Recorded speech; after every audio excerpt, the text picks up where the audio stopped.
शत्रु को भी हम लोग इज्जत के नजर से देखते हैं। राक्षसों के गुरु थे शुक्राचार्य, तो उनको भी हम लोगों ने आचार्य की उपाधि दिया था। चाइना के सिंजियांग प्रांत में वीगर मुसलमानों को जानवर से भी नीचे रखा जाता है। वहां की मुस्लिम महिलाएं अगर घुटना से नीचे कपड़ा पहन लेती हैं तो सड़क पर उनके कपड़े को उनके बच्चों के सामने नंगा करके काट देता है।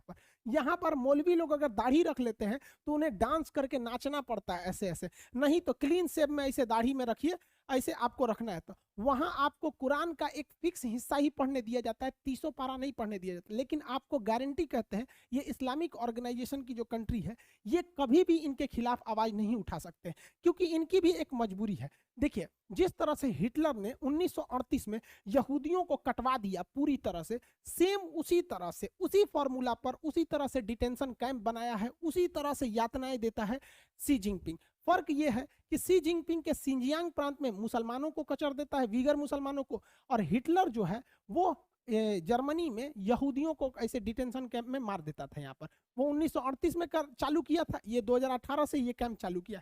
पूरी दुनिया को पता, ये कहता है कि हम इन्हें सुधार रहे हैं, सुधारता नहीं है। ऑनलाइन बेचे खरीदे जाते हैं यहाँ के लड़कियां लोग को, लड़कों को कोई ले जा सकता है यहाँ पर, ये हाल करके रख दिया। लेकिन ये लोग आवाज इसलिए नहीं उठाते हैं कि इस्लामिक ऑर्गेनाइजेशन देशों को पता है कि अमेरिका, ब्रिटेन, फ्रांस एक ही साइड में रहेगा।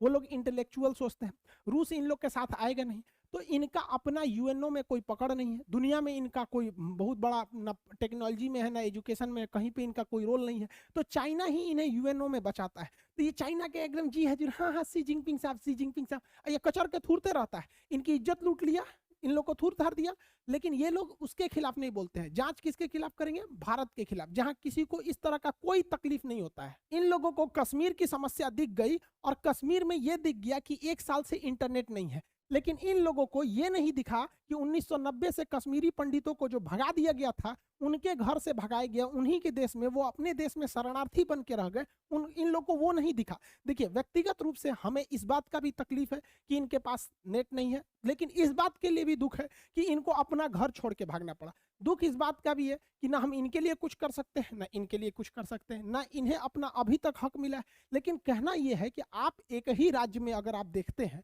तो दो नजरिए से क्यों देखते हैं?